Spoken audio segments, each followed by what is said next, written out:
What's up, folks, and welcome back to Dyce Reacts, where we are staying in Australia tonight. Oh yeah, we are going to be checking out 10 things that surprised me about Australia. Very much I checks one out. We ain't going to waste no more time. Just going to get right into it, folks. We're going to get right into it. Oh yeah. Hello guys, and welcome back to my channel. So as some of you may know, I visited Australia for the very first time back in December. As someone who has lived in the UK most of her life, these are some of the culture shocks that I experienced whilst there. And some of these might not surprise you, but I found them surprising because it was my very first time in Australia. I didn't know too much about the country, and these are the things that I found the most shocking or surprising.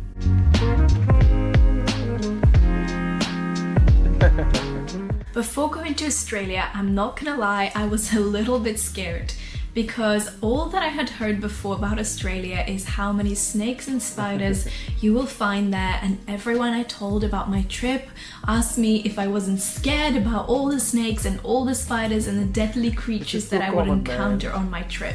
But the reality is you're probably not even likely to see them if you're planning to travel around cities.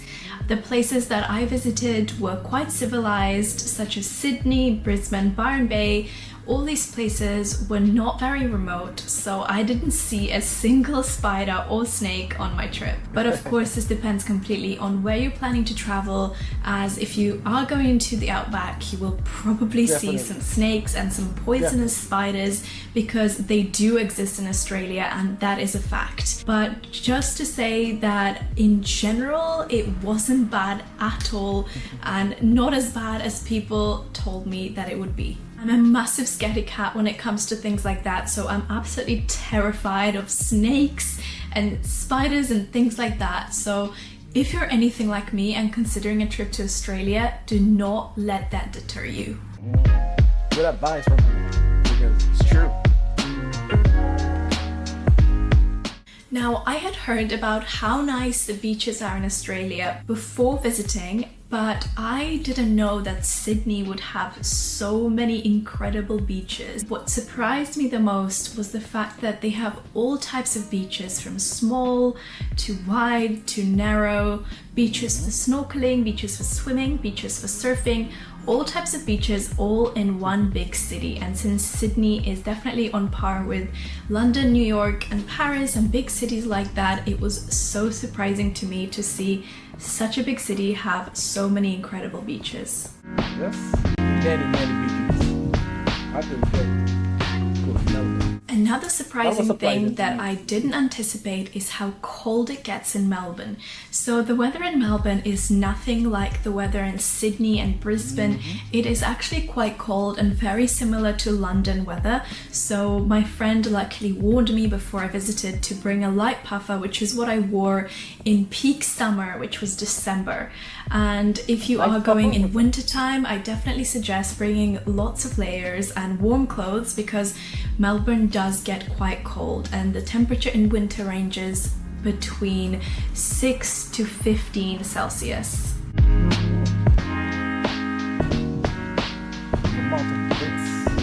I had an idea before visiting Australia that it would be full of British people, but I really didn't anticipate it to be as full of British people as it was. And that is to say, nothing against British people, obviously. It was just very interesting to see how many Brits go there to work, to study, to travel, and we even joke. Okay, this is the first video saying that Australia is a Brit-infested place. That's the first time I'm hearing it. I mean, she didn't say it like that, but basically, I'm just adding to the way she said it. It's Brit-infested. I didn't know it was that way. Obviously, you would think that they would have Brits, but not to the point where it's a staple where many people actually speak about that, because it's the first time I'm hearing that. Yeah, so that's new to me. Joked with my friends that we saw more British people there than we had ever seen in London, and we stayed in a hostel in Noosa where it was just British people, I think, all traveling to Australia, which was very funny to see.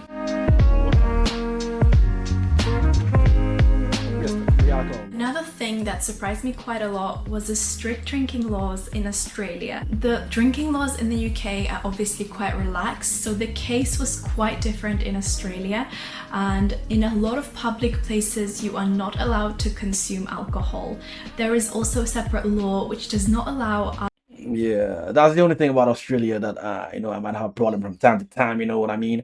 Yeah, it doesn't mean I'm a homey person, but I also like to socialize. It's almost like half and half.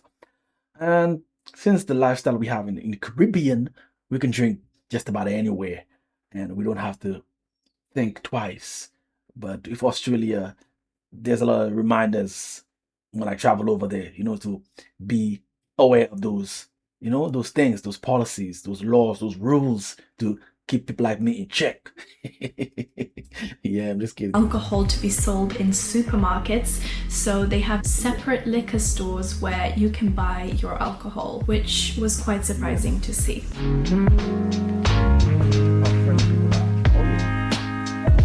This should not be something that is very surprising, but coming from the UK, it really was obvious to me that people are a lot happier in Australia. In general, the people were a lot more smiley, a lot happier, especially in service-based industries. The service in cafes was a lot better in all the restaurants than in the UK. So it was definitely pointed out to me quite quickly that people are so much more polite and happier in Australia.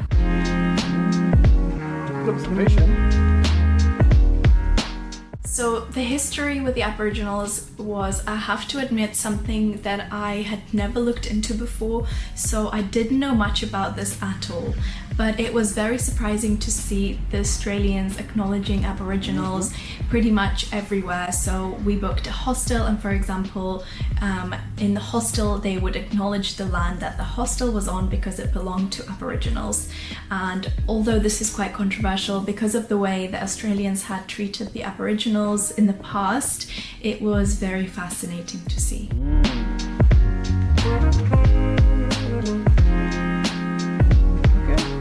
So every time we decided to go for an early morning walk or hike, there would be loads of people taking an early morning.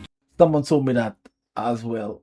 Well, not personally, but in a video, someone said that in mornings you find a lot of Australians are already up, taking walks and enjoying that time of the day before the sun comes up, before they go to work. So it's a very common thing. Jog.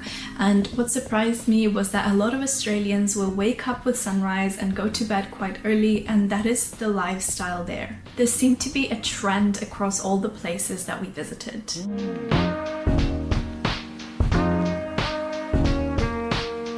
I was very surprised to see an abundance of wildlife absolutely everywhere in Australia. When we did the Great Ocean Road tour, we drove a couple hours only out of Melbourne and we saw kangaroos just roaming the streets. And when we were in the Whitsundays, we stumbled across some koalas, and it's very common to just see animals roaming in the wild, because to us these animals are very fascinating. To Australians, these are just everyday animals, which was very, very interesting and surprising. The last thing that surprised me about Australia was the fact that they have so many locally made products. So you would walk into a supermarket and you'd see some fresh honey made locally, some fruits, vegetables, and Australians really seem to pride themselves on these products because the labels are there to tell you that it is all made in Australia. Wow. I did not know that in terms of all the products that they have made in Australia locally. No one ever mentioned that. No one ever, well, from the videos that I've watched, and I've done quite a few, and no one ever mentioned that Australians have a large market in terms of their own products, sold in Australia. I don't know if it's big in terms of the exportation, in terms of their products, but that was never mentioned at all. And you would think that would be something you'd be proud about as an Australian. But then again, most of the people that I've watched in terms of doing videos about Australia are not people that grew up in Australia. They traveled to Australia, they changed their country. So apparently they haven't caught up with that aspect of Australia to really see that part, but she really observed it very early, I would say. I don't know how long she's in Australia, but she is very observant, because this is something in no videos, I haven't done any videos where people have mentioned that Australia have a lot of homemade products. Wow. So this is very interesting. I'm gonna have to do some research myself and make a video about it, because I don't think there's any videos talking about in terms of the homemade products that Australia have, and if there's a large exportation of those products. Very interesting. Some of those things that she said that was surprising to her, I haven't heard. So this is very interesting. That's why I love to hear different perspectives on Australia, even if it's something I've done it from all the channels already, but everyone has a different perspective. So every now and then I want to hear someone else's perspectives to get a different opinion about it, and I can learn something new. If you want to see that long run action that I do, hit me over on Dyce Reacts via the music reactions. This is where I'm going to be making my exit. Until next time, peace out.